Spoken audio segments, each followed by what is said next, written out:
नहीं, अब डॉक्टर कादरी एक बात बताइए, एक तो ये जो कहा जाता है कि सोनिया गांधी बहुत सारे पेपर्स ले गईं, लाइब्रेरी से सब ले जाया गया, और दूसरा आपको ऐसा लगता है, आपका ऐसा मानना है कि बहुत सारे पेपर्स नष्ट किए गए हैं, वो सच्चाई हम आज जानना चाहते हैं। मैं बहुत अरसे से जवाहरलाल जी और लेडी माउंटबेटन के बीच के जो पेपर्स थे, कॉरेस्पॉन्डेंस जो भी था, वो देखना चाहता था। मुझे पता था कि इसी संस्था में है, तो नहीं मिले। फिर कंटिन्यूस उसका क्या कह के नहीं मिले? नहीं, क्यों नहीं मिले? वो अभी ऐसा है, वो ऐसा है करके वो टाल दिया जाता था, यानी कुछ ढंग से जवाब नहीं मिलता था, बोले नहीं मिलते हैं, वो डोनर के पास वापस चले गए।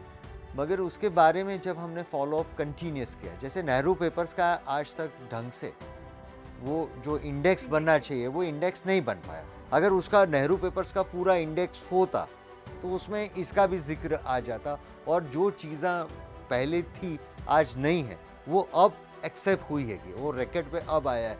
अब वो कैसे लेके गया, कौन लेके गया, क्यों लेके सोनिया गांधी कब ले गई वो सारे पेपर्स को, और कैसे ले गई, किस बेसिस नहीं, पर? वो तो सारा संशोधन का विषय है, वो कैसे ले जा सकते हैं।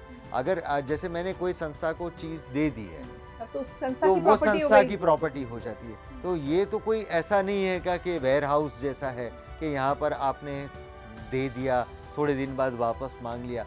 और मेरा ऐसा मानना है कि कोई भी एक शोध संस्था को आप दे रहे हो, देश की बड़ी संस्था है, तो उसमें आपको देना है तो अनकंडीशनल डोनेट करता है। और ये यूपीए सरकार के दौरान ही हुआ है। हाँ, वो सारा इससे पहले भी हुआ था। जैसे हम लोग के डिस्कशन में आया था कि वो उससे पहले भी ये चीज़ के बारे में राम बहादुर राय जी और मदन लाल खुराना जी ने भी कुछ पत्र व्यवहार किया था, कुछ कंप्लेन की थी, और वो वापस अपनी जगह रखा गया था।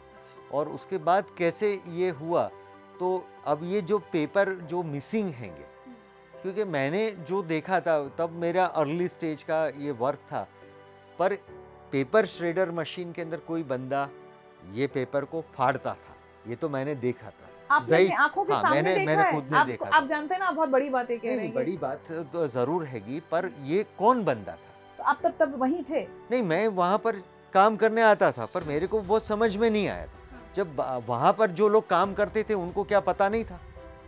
हमारे लिए वहाँ पर हमको पर्टिकुलर एरिया में बिठा के दिखाया जाता था, सबके सामने बैठ के हम देखते थे।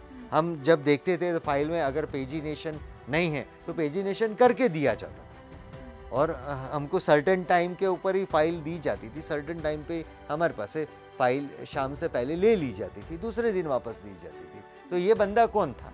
आप जानते हैं उसका नाम या कुछ? नहीं, वो कोई ज़ईफ इंसान थे जो नेहरू जी से जुड़े हुए थे, तो वो क्या करते थे? तो ये सारी चीज़ें आज इसका दोबारा आप इवेल्यूशन करो, उसका ऑडिटिंग करो, उसमें स्पेशल एक्सपर्ट्स को जोड़ के कौन से पेपर में से क्या मिसिंग है, कौन से लेटर में से क्या मिसिंग है, ये इसका अनुसंधान क्या हो सकता है।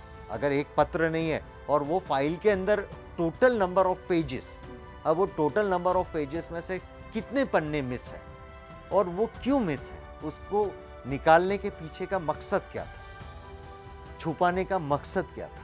तो ये सारी चीज़ें मेरा संशय है, मैं ज़रूरी नहीं है कि मेरा हर संशय सच्चा हो, लेकिन न भी आपको हो। ऐसा लगता है कि वो पेपर्स डिस्ट्रॉय किए गए? नहीं, क्योंकि हमको ऐसा लगा, जैसे मैंने आपको 24 अप्रैल 1946 का कहा, AICC पेपर्स में मुझे कंप्लीट नहीं दिखाएगा। फिर आपने यहाँ ढूंढा वो?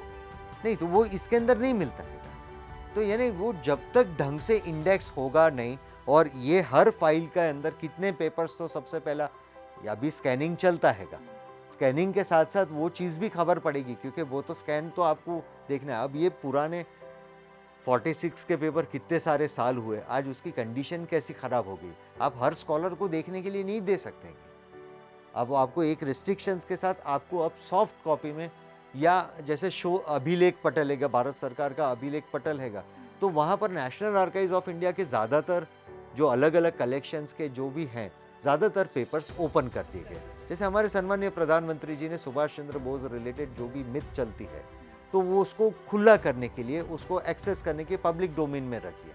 तो उसी तरह से ये सारे जितनी भी चीज़ें हैं, कोई संशोधक को यहाँ पर आना न पड़े, वो अपने अनुकूलता से, अपने समय से, अपनी जगह से वो लॉग इन करके वो देख सके। उसके लिए जो प्रोसेस करना है वो हर एक आम लोग के लिए, आम लोग को इसमें इंटरेस्ट भी नहीं है।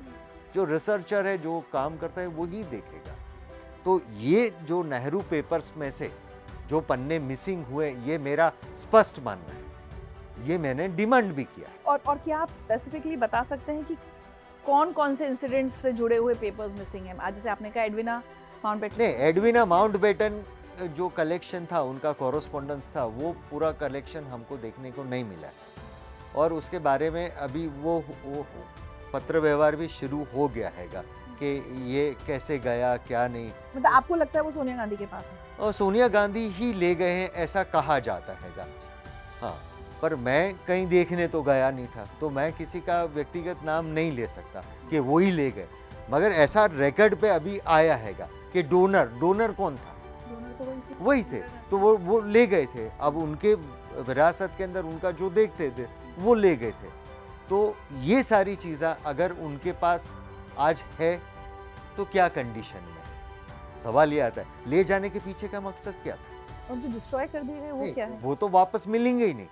तो क्या कभी ये देश सच जान पाएगा डॉक्टर कादरी? तो ये जब तक आप पूरा देखोगे नहीं, जैसे मैं अभी सोमनाथ पे काम करता हूँ, तो मैं नेहरू पेपर्स के अंदर सोमनाथ रिलेटेड कितनी एंट्री है, सरदार पटेल के साथ इस संदर्भ में कोई पत्र व्यवहार हुआ है, नेहरू जी का इसके बारे में क्या मानना था, जो हम आम लोग जानते हैं, मानते हैं, वो चीज़ न भी हो।